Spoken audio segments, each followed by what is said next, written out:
به نام خداوندی بخشنده ای مهربان. السلام علیکم و رحمت الله و برکاته.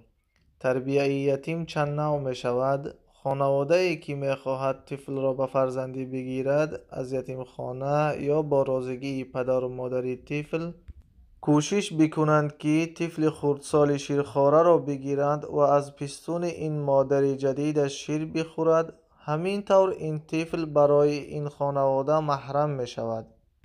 و اگر در این کارها مشکلی دارند، مادر شیر ندارد، پس کوشش بکنند در خدمت یتیم ها باشند.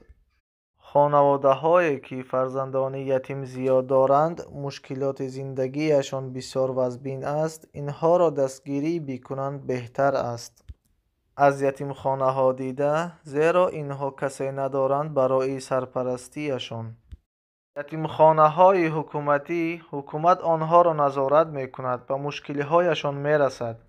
و اگر حکومت سرپرستی نکند این یتیمخانه ها را، البته که هر یک فرد مسلمان کوشش بکند این یتیمخانه ها را دستگیری بکند.